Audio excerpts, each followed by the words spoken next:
The Imitation of Christ by Thomas A Kempis.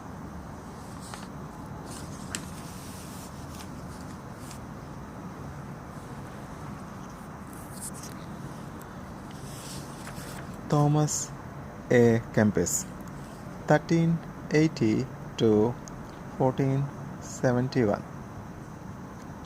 For 500 years, this gentle book, filled with the spirit of the love of God, has brought understanding and comfort to millions of readers in over 50 languages and provided them with a source of heartfelt personal prayer.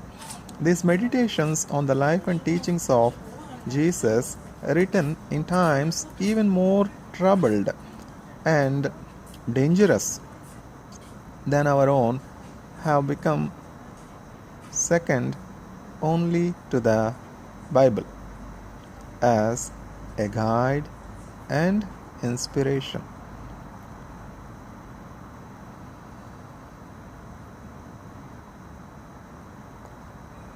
This book has been published in over 6,000 editions by 1900, more than one per month, for 500 years. It has been called the most published of all books other than the Bible, excepting the Bible.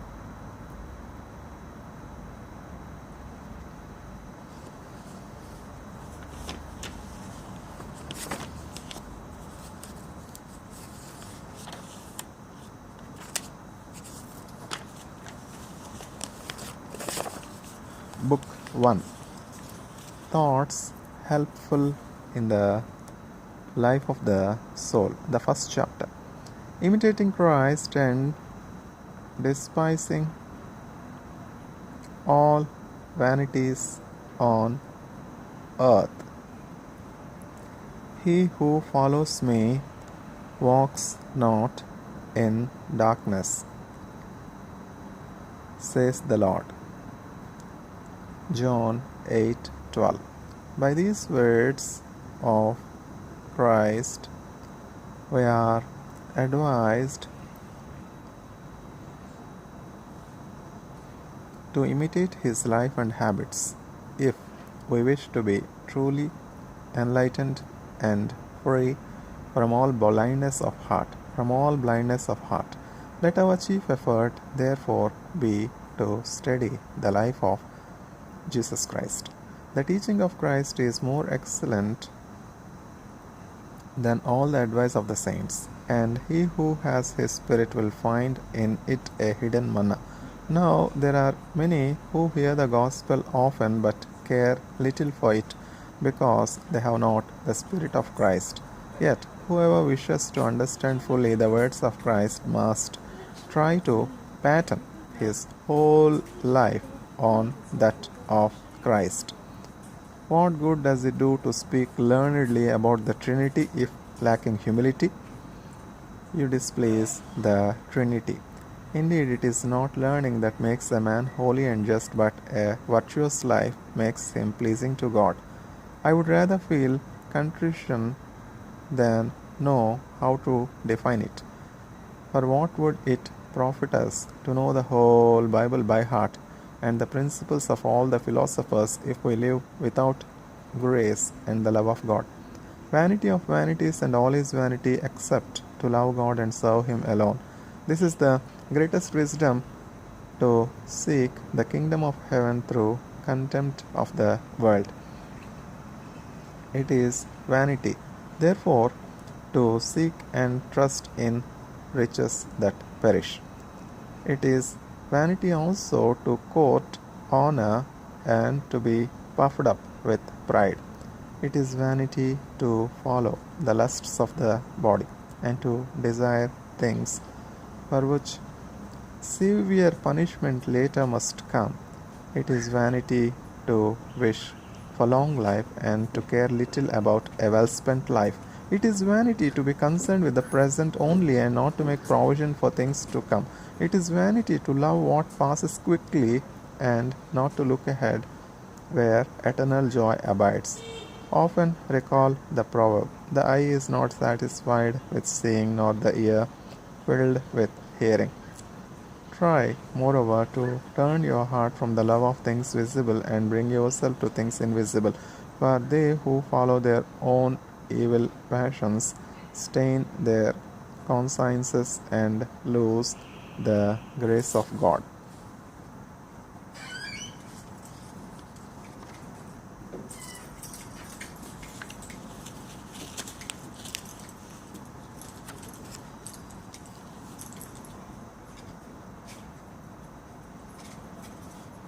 The Imitation of Christ by Thomas A Kempis. Forward.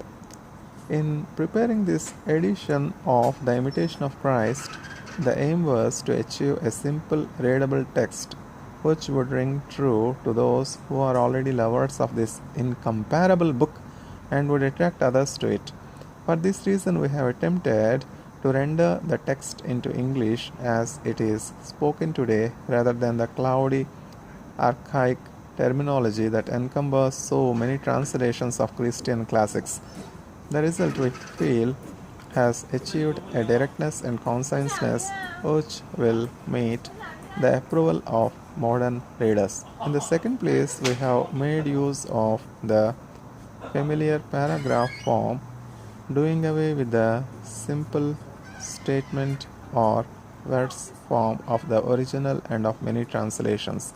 This was done in the interest of earlier reading and in order to bring out more clearly the connection between the single statements.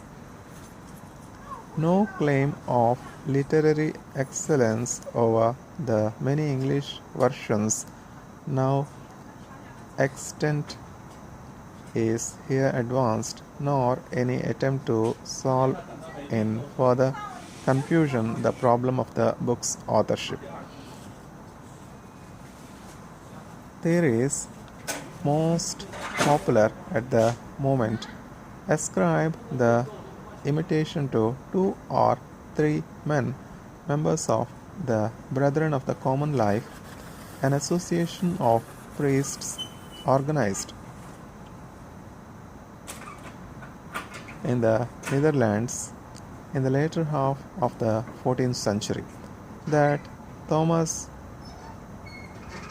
Hammerken of Kempen, or Thomas A Kempis, as he is now known, later translated a composite of their writings, essentially a spiritual diary from the original Netherlandish into Latin, is generally admitted by scholars. This Thomas, born about by the year 1380, was educated by the Brethren of the Common Life, was moved to join their community and was ordained priest. His career thereafter was devoted to practicing the counsels of spiritual perfection and to copying books for the schools. From both pursuits evolved the Imitation of Christ. As editor and translator, he was not without faults, but thanks to him, the Imitation became and has remained, after the Bible, the most widely read book in the world. It is his edition that is here rendered into English without deletion of chapters or parts of them because doubts exist as to their authorship, or because of variants in style, or for any of the other more or less valid reasons. There is but one major change. The treatise on Holy Communion, which A Kempis places as Book 3, is here titled Book 4. The move makes the order of the whole more logical and agrees with the thought of most editors. The translators Aloysius Croft, Harold Bolton.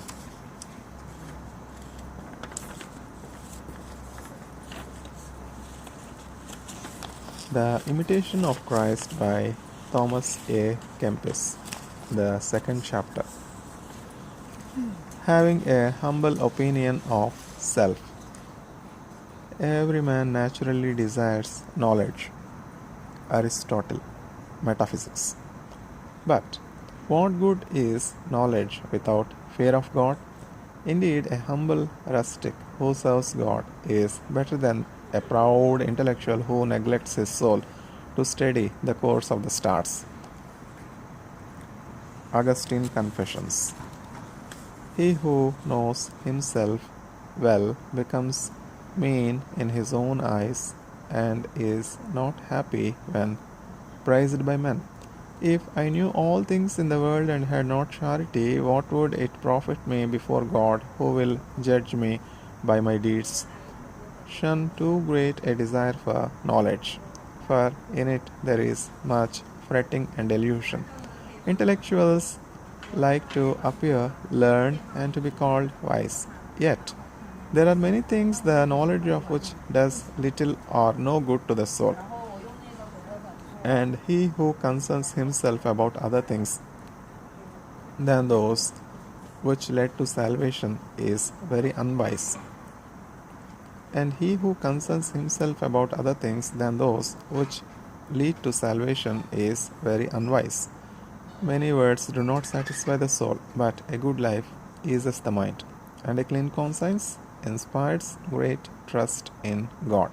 The more you know and the better you understand, the more severely will you be judged, unless your life is also the more holy.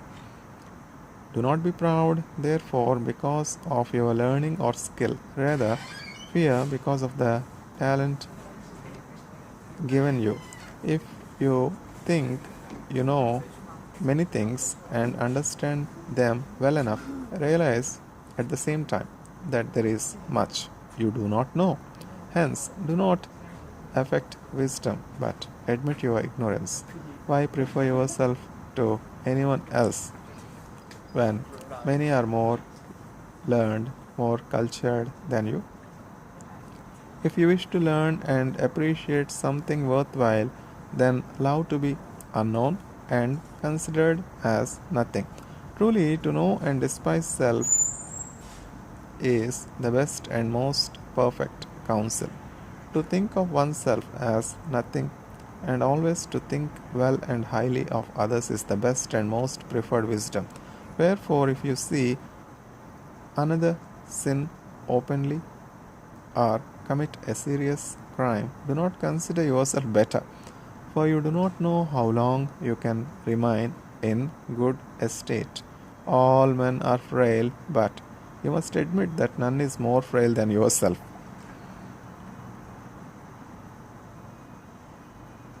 The Imitation of Christ by Thomas A Kempis.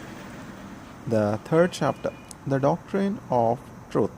Happy is he to whom truth manifests itself, not in signs and words that fade, but as it actually is. Our opinions, our senses often deceive us, and we discern very little.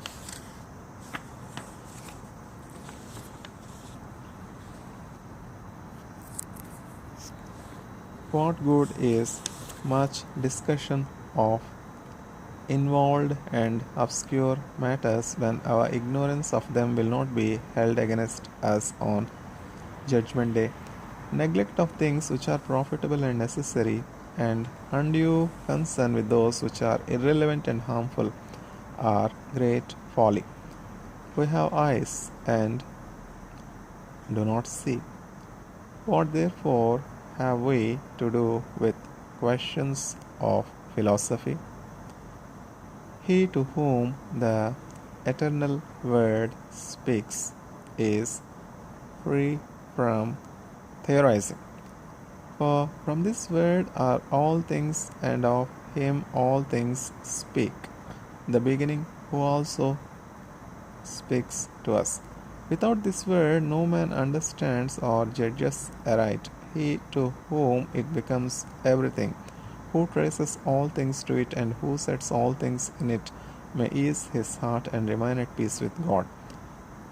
O God, you who are the truth, make me one with you in love everlasting.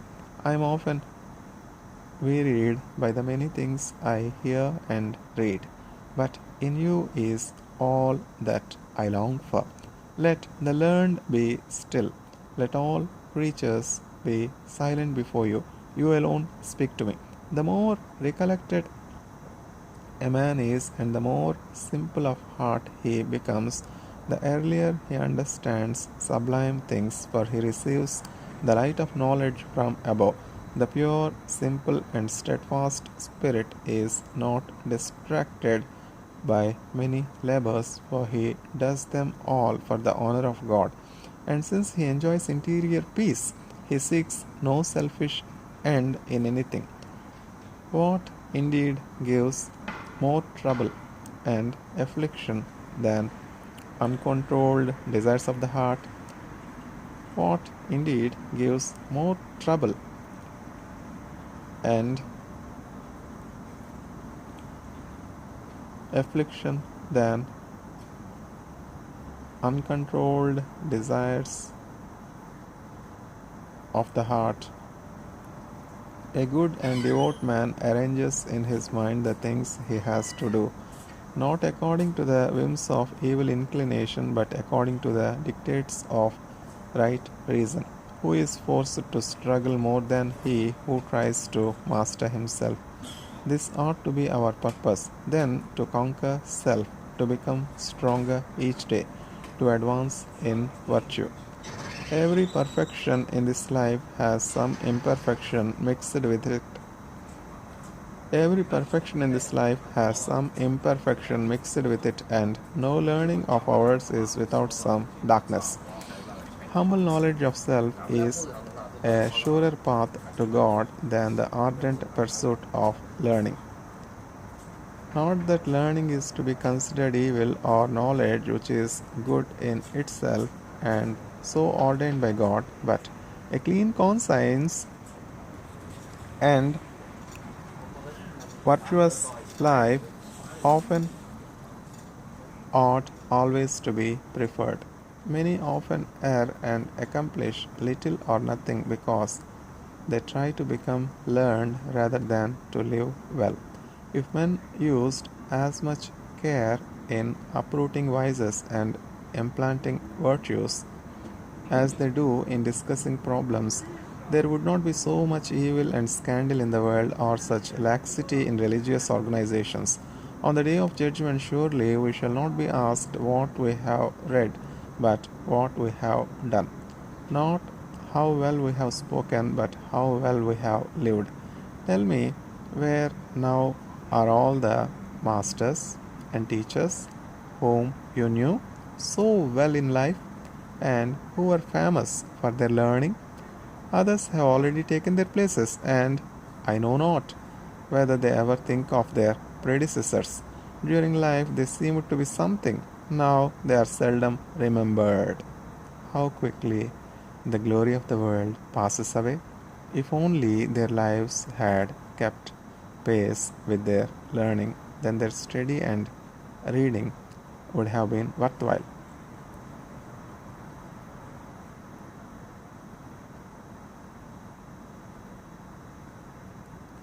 How many there are who perish because of vain worldly knowledge and too little care for serving God.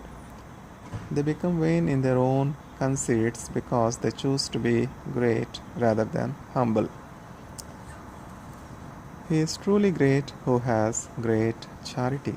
He is truly great who is little in his own eyes and makes nothing of the highest honor.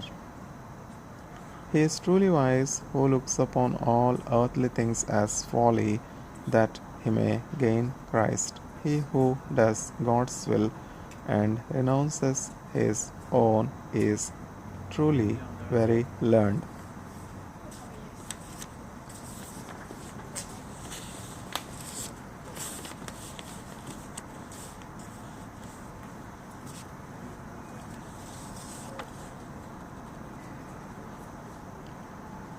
The Imitation of Christ by Thomas A Kempis, the fourth chapter.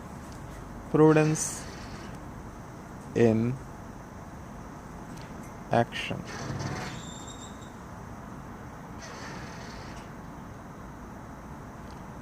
Do not yield to every impulse and suggestion, but consider things carefully and patiently in the light of God's will. For very often, sad to say, we are so weak that we believe and speak evil of others rather than good. Perfect men, however, do not readily believe every talebearer because they know that human frailty is prone to evil and is likely to appear in speech. Not to act rashly or to cling obstinately to one's opinion, not to believe everything people say or to spread abroad the gossip or to spread abroad the gossip one has heard is great wisdom. Take counsel with a wise and conscientious man. Seek the advice of your betters in preference to following your own inclinations. A good life makes a man wise according to God and gives him experience in many things. But the more humble he is and the more subject to God, the wiser and the more at peace he will be in all things. The Imitation of Christ by Thomas A Kempis, the fifth chapter. Reading the whole Scripture. Truth, not eloquence, is to be sought in reading the Holy Scriptures, and every part must be read in the spirit in which it was written. For in the Scriptures we ought to seek profit rather than polished diction. Likewise, we ought to read simple and devout books as willingly as learned and profound ones. We ought not to be swayed by the authority of the writer, whether he be a great literary light or an insignificant person, but by the love of simple truth. We ought not to ask who is speaking, but mark what is said. Men pass away, but the truth of the Lord remains forever. God speaks to us in many ways without regard for persons. Our curiosity often impedes our reading of the Scriptures when we wish to understand and mull over what we ought simply to read and pass by. If you would profit from it, therefore, read with humility, simplicity, and faith, and never seek a reputation for being learned. Seek willingly and listen attentively to the words of the saints. Do not be displeased with the sayings of the ancients, for they were not made without purpose. The Imitation of Christ by Thomas A Kempis, the sixth chapter.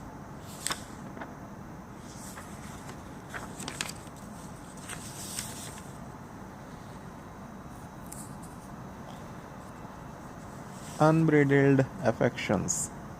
When a man desires a thing too much, he at once becomes ill at ease. A proud and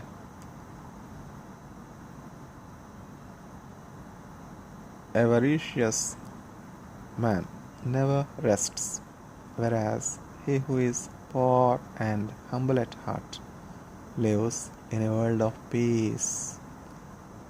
An unmortified man is quickly tempted and overcome in small, trifling evils.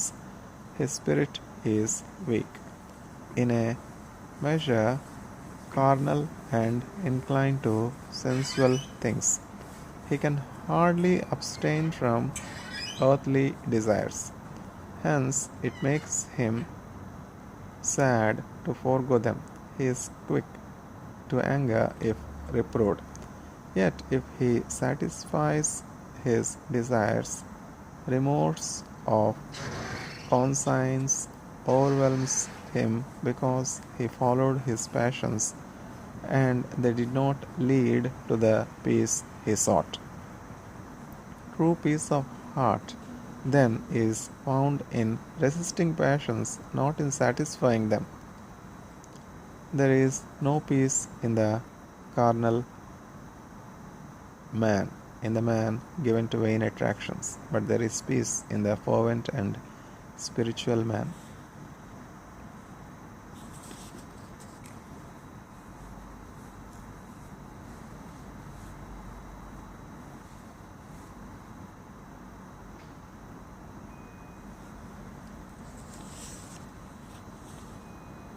The Imitation of Christ by Thomas A Kempis, the 7th chapter. Avoiding false hope and pride. Vain is the man who puts his trust in man, in created things. Do not be ashamed to serve others for the love of Jesus Christ and to seem poor in this world. Do not be self-sufficient, but place your trust in God. Do what lies in your power, and God will aid your goodwill. Put no trust in your own learning, nor in the cunning of any man, but rather in the grace of God, who helps the humble and humbles the proud. If you have wealth, do not glory in it, nor in friends, because they are powerful, but in God, who gives all things and who desires above all to give Himself. Do not boast of personal stature or of physical beauty, qualities which are marred and destroyed by a little sickness. Do not take pride in your talent or ability, lest you displease God, to whom belongs all the natural gifts that you have. Do not think yourself better than others, lest perhaps you be accounted worse before God, who knows what is in man. Do not take pride in your good deeds, for God's judgments differ from those of men, and what pleases them often displeases Him. If there is good in you, see more good in others, so that you may remain humble. It does not harm to esteem yourself less than anyone else, but it is very harmful to think yourself better than even one. The humble live in continuous peace, while in the hearts of the proud are envy and frequent anger. The Imitation of Christ by Thomas A Kempis, the 8th chapter. Shunning over familiarity.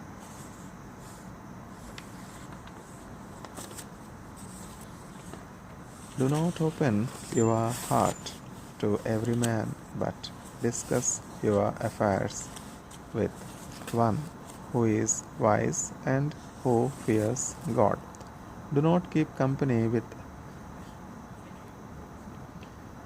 young people and strangers. Do not fawn upon the rich, and do not be fond of mingling with the great. Associate with the humble and the simple, with the devout and virtuous, and with them speak of edifying things. Be not intimate with any woman, but generally commend all good women to God. Seek only the intimacy of God and of His angels, and avoid the notice of men. We ought to have charity for all men, but familiarity with all is not expedient. Sometimes it happens that a person enjoys a good reputation among those who do not know him, but at the same time is held in slight regard by those who do. Frequently we think we are pleasing others by our presence, and we begin rather to displease them by the faults they find in us. The Imitation of Christ by Thomas A Kempis, the 9th chapter. Obedience and subjection.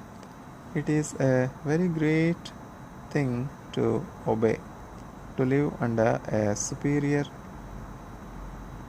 and not to be one's own master, for it is much safer to be subject. than it is to command. Many live in obedience more from necessity than from love. Such become discontented and dejected on the slightest pretext. They will never gain peace of mind unless they subject themselves wholeheartedly for the love of God. They will never gain peace of mind unless they subject themselves wholeheartedly for the love of God. Go where you may, you will find no rest except in humble obedience to the rule of authority.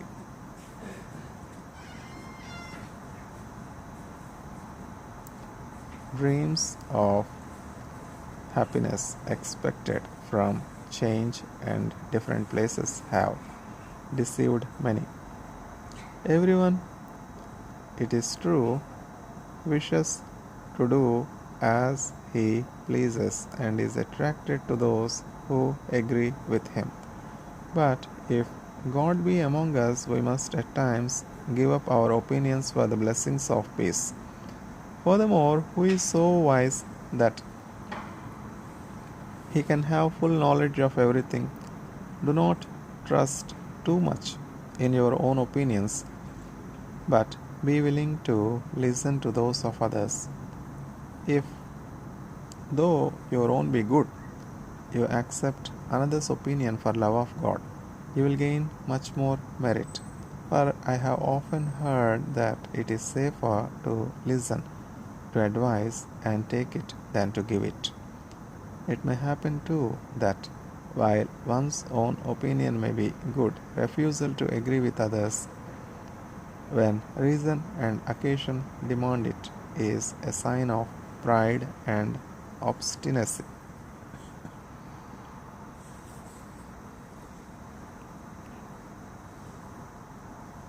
The Imitation of Christ by Thomas A Kempis, the 10th chapter.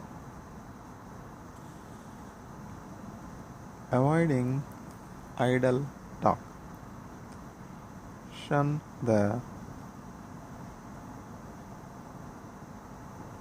gossip of men as much as possible, for discussion of worldly affairs, even though sincere, is a great distraction inasmuch as we are quickly ensnared and captivated by vanity. Many a time I wished that I had held my peace and had not associated with men. Why, indeed, do we converse and gossip among ourselves when we so seldom part without a troubled conscience? We do so because we seek comfort from one another's conversation and wish to ease the mind wearied by diverse thoughts. Hence, we talk and think quite fondly of things we like very much or of things we dislike intensely. But, sad to say, we often talk vainly and to no purpose, for this external pleasure effectively bars inward and divine consolation. Therefore, we must watch and pray lest time pass idly. When the right and opportune moment comes for speaking, say something that will edify. Bad habits and indifference to spiritual progress do much to remove the guard from the tongue. Devout conversation on spiritual matters, on the contrary, is a great aid to spiritual progress, especially when persons of the same mind and spirit associate together in God.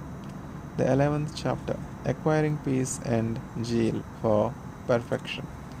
We should enjoy much peace if we did not concern ourselves with what others say and do, but these are no concern for ours. How can a man who meddles in affairs not his own, who seeks strange distractions, and who is little or seldom inwardly recollected, live long in peace? Blessed are the simple of heart, for they shall enjoy peace in abundance.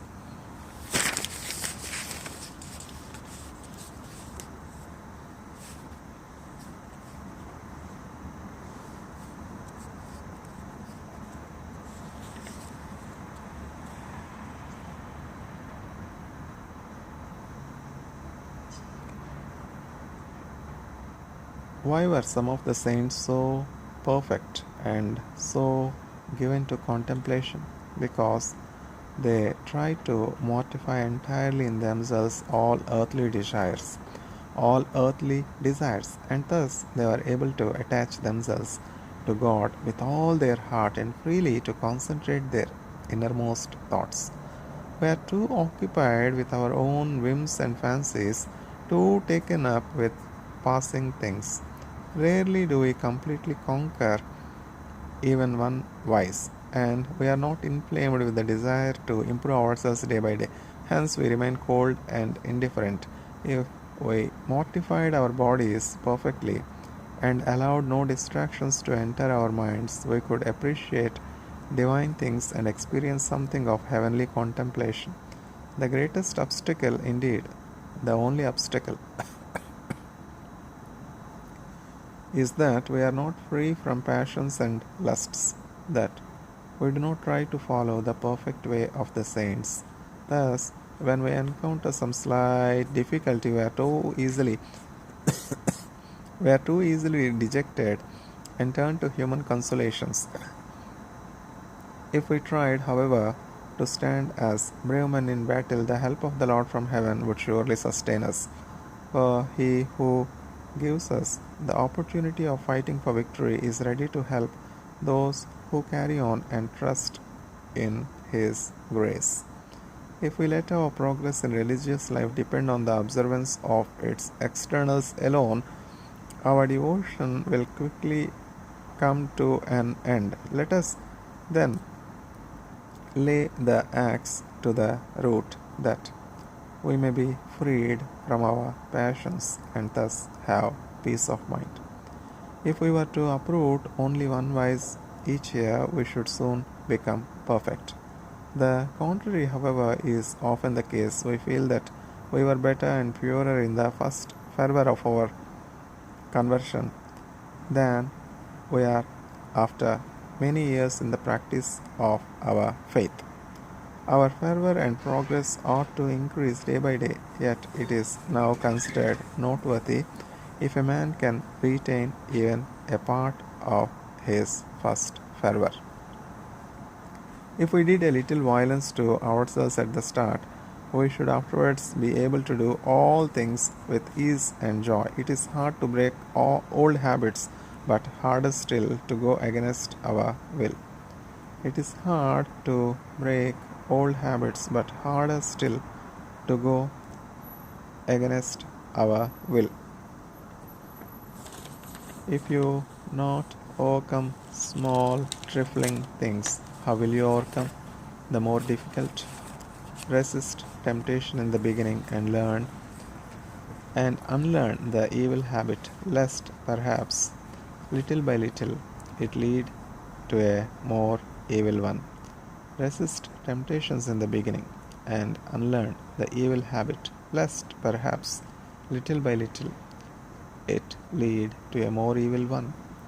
If you but consider what peace a good life will bring to yourself and what joy it will give to others, I think you will be more concerned about your spiritual progress. The Imitation of Christ by Thomas A Kempis. The Imitation of Christ by Thomas A Kempis. The 12th chapter. The value of adversity. It is good for us to have trials and troubles at times, for they often remind us that we are on probation and ought not to hope in any worldly thing. It is good for us sometimes to suffer contradiction, to be misjudged by men, even though we do well and mean well. These things help us to be humble and shield us from vainglory. When to all outward appearances men give us no credit, when they do not think well of us, then we are more inclined to seek God who sees our hearts. Therefore, a man ought to root himself so firmly in God that he will not need the consolations of men. When a man of good will is afflicted, When a man of good will is afflicted, tempted, and tormented by evil thoughts, he realizes clearly that his greatest need is God, without whom he can do no good. Saddened by his miseries and sufferings, he laments and prays. He wearies of living longer and wishes for death, that he might be dissolved and be with Christ. Then he understands fully that perfect security and complete peace cannot be found on earth. The Imitation of Christ by Thomas A Kempis, the 13th chapter, Resisting Temptation. So long as we live in this world, we cannot escape suffering and temptation. Whence it is written in Job, "The life of man upon earth is a warfare. Everyone therefore must guard against temptation and must watch in prayer, lest the devil, who never sleeps, but goes about seeking whom he may devour, find occasion to deceive him. No one is so perfect or so holy, but he is sometimes tempted. Man cannot be altogether free from temptation. Yet temptations, though troublesome and severe, are often useful to a man, for in them he is humbled, purified, and instructed. The saints all passed through many temptations and trials to profit by them, while those who could not resist became reprobate and fell away. There is no state so holy, no place so secret, that temptations and trials will not come. Man is never safe from them as long as he lives, for they come from within us. In sin we are born. In sin we were born. When one temptation or trial passes, another comes. We shall always have something to suffer because we have lost the state of original blessedness. Many people try to escape temptations only to fall more deeply. We cannot conquer simply by fleeing, but by patience and true humility. We become stronger than all our enemies. The man who only shuns temptations outwardly and does not uproot them will make little progress. Indeed, they will quickly return, more violent than before. Little by little, in patience and long suffering, you will overcome them by the help of God, rather than by severity and your own rash ways. Often take counsel when tempted, and do not be harsh with others who are tempted, but console them as you yourself would wish to be consoled. The beginning of all temptation lies in a wavering mind and little trust in God. For as a rudderless ship is driven hither and yon by waves, so a careless and irresolute man is tempted in many ways. Fire tempers iron, and temptation steals the just. Often we do not know what we can stand, but temptation shows us what we are. Above all, we must be especially alert against the beginnings of temptation, for the enemy is more easily conquered if he is refused admittance to the mind and is met beyond the threshold when he knocks. Someone has said very aptly, "Resist the beginnings, remedies come too late." When by long delay the evil has gained strength, first a mere thought comes to mind, then strong imagination, followed by pleasure, evil delight, and consent.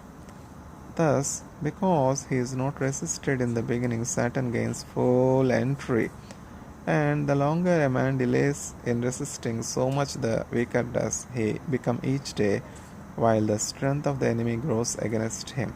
Some suffer great temptations in the beginning of their conversion, others toward the end, while some are troubled almost constantly throughout their life. Others again are tempted, but lightly according to the wisdom and justice of divine providence, who weighs the status and merit of each and prepares all for the salvation of his elect. We should not despair, therefore, when we are tempted, but pray to God the more fervently that he may see fit to help us, for according to the word of Paul, he will make issue with temptation, that we may be able to bear it. Let us humble our souls under the hand of God in every trial and temptation, for he will save and exalt the humble in spirit. In temptations and trials, the progress of a man is measured. In them, opportunity for merit and virtue is made more manifest. When a man is not troubled, it is not hard for him to be fervent and devout. But if he bears up patiently in time of adversity, there is hope for great progress. Some, guarded against great temptations, are frequently overcome by small ones, in order that, humbled by their weakness in small trials, they may not presume on their own strength in great ones.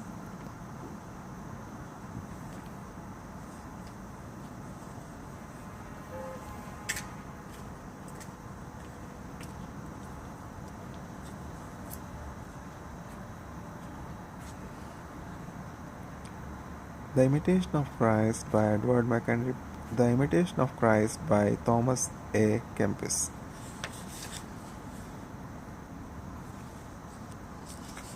The 14th chapter. Avoiding rash judgment.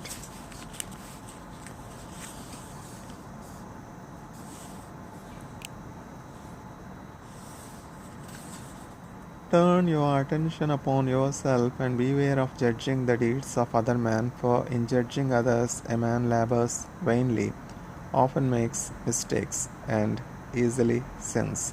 Whereas in judging and taking stock of himself, he does something that is always profitable.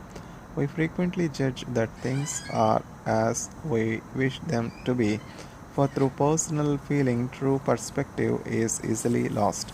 If God were the sole object of our desire, we should not be disturbed so easily by opposition to our opinions. But often something lurks within or happens from without to draw us along with it. Many unawares seek themselves in the things they do. They seem even to enjoy peace of mind when things happen according to their wish and liking. But if otherwise than they desire, they are soon disturbed and saddened. But if otherwise than they desire, they are soon disturbed and saddened. Differences of feeling and opinion often divide friends and acquaintances, even those who are religious and devout. An old habit is hard to break, and no one is willing to be led farther than he can see. If you rely more upon your intelligence or industry than upon the virtue of submission to Jesus Christ, you will hardly, and in any case slowly, become an enlightened man. God wants us to be completely subject to Him, and through ardent love to rise above all human wisdom. The Imitation of Christ by Thomas A Kempis. The 15th chapter. Works done in charity. Never do evil for anything in the world or for the love of any man, for one who is in need. However, a good work may at times be purposefully left undone or changed for a better one. This is not the omission of a good deed, but rather its improvement. Without charity, external work is of no value, but anything done in charity, be it ever so small and trivial, is entirely fruitful, inasmuch as God weighs the love with which a man acts rather than the deed itself. He does much who loves much. He does much who does a thing well. He does well who serves the common good rather than his own interests. Now, that which seems to be charity is oftentimes really sensuality for man's own inclination, his own will, his hope for reward, and his self-interest are motives seldom absent. On the contrary, he who has true and perfect charity seeks self in nothing, but searches all things for the glory of God. Moreover, he envies no man because he desires no personal pleasure, nor does he rejoice in himself. Rather, he desires the greater glory of God above all things. He ascribes to man nothing that is good, but attributes it wholly to God, from whom all things proceed as from a fountain, and in whom all the blessed shall rest at their last end and fruition.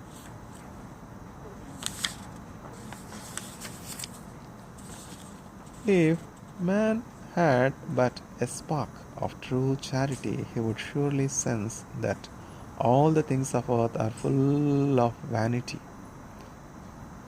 The Imitation of Christ by Thomas A Kempis, the 16th chapter, bearing with the faults of others. Until God ordains otherwise, a man ought to bear patiently whatever he cannot correct in himself and in others. Consider it better thus, perhaps, to try your patience and to test you, for without such patience and trial your merits are of little account. Nevertheless, under such difficulties you should pray that God will consent to help you bear them calmly. If another being admonished once or twice, a person does not amend, do not argue with him, but commit the whole matter to God, that his will and honor may be furthered in all his servants, for God knows well how to turn evil to good. Try to bear patiently with the defects and infirmities of others, whatever they may be, because you also have many a fault which others must endure. If you cannot make yourself what you would wish to be, how can you bend others to your will? We want them to be perfect, yet we do not correct our own faults. We wish them to be severely corrected, yet we will not correct ourselves. Their great liberty displeases us, yet we would not be denied what we ask. We would have them bound by laws, yet we will allow ourselves to be restrained in nothing. Hence, it is clear how seldom we think of others as we do of ourselves. If all were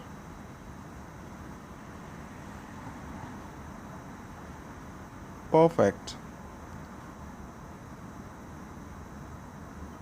what should we have to suffer from others for God's sake?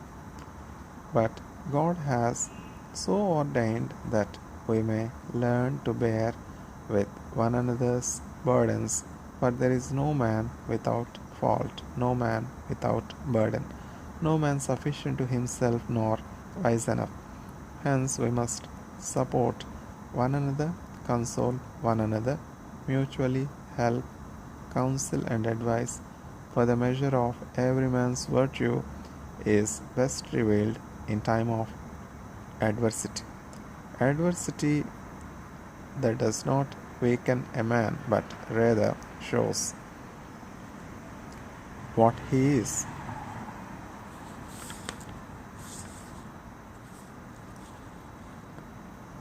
The Imitation of Christ by Thomas A Kempis, the 17th chapter, Monastic Life. If you wish peace and concord with others, you must learn to break your will in many things, to live in monasteries or religious communities, to remain there without complaint, and to preserve faithfully till death is no small matter. Blessed indeed is he who there lives a good life, and there ends his days in happiness. If you would persevere in seeking perfection, you must consider yourself a pilgrim, an exile on earth. If you would become a religious, you must be content to seem a fool for the sake of Christ. Habit and tonsure change a man but little. It is the change of life, the complete mortification of passions, that endow a true religious. He who seeks anything but God alone and the salvation of his soul will find only trouble and grief, and he who does not try to become the least, the servant of all, cannot remain at peace for long. You have come to serve, not to rule. You must understand, too, that you have been called to suffer and to work, not to idle and gossip away your time. Here men are tried as gold in a furnace.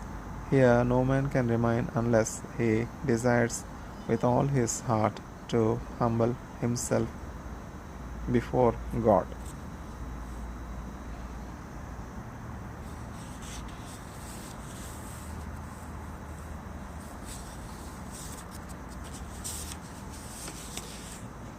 The Imitation of Christ by Thomas A Kempis, the 18th chapter. The examples set us by the Holy Fathers. Consider the lively examples set us by the saints who possessed the light of true perfection in religion, and you will see how little, how nearly nothing we do. What, alas, is our life compared with theirs?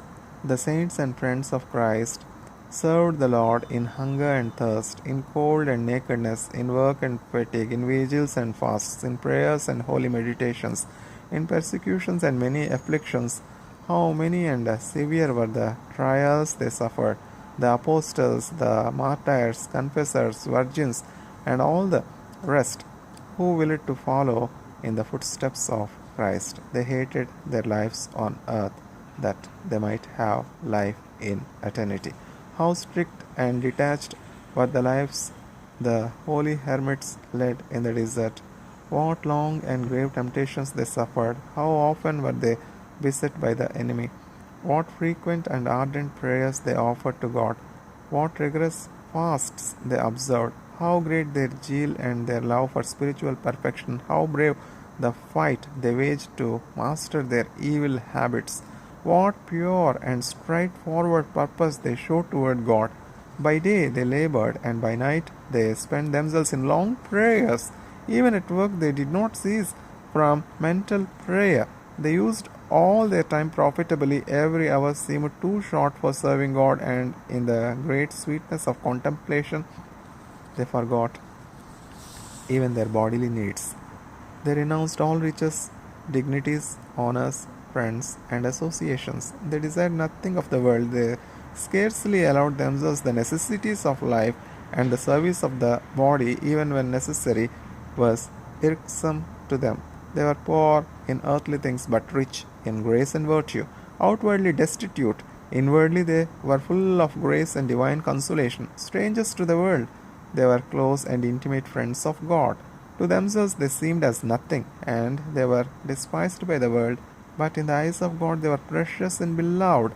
They lived in true humility and simple obedience. They walked in charity and patience, making progress daily on the pathway of spiritual life and obtaining great favor with God.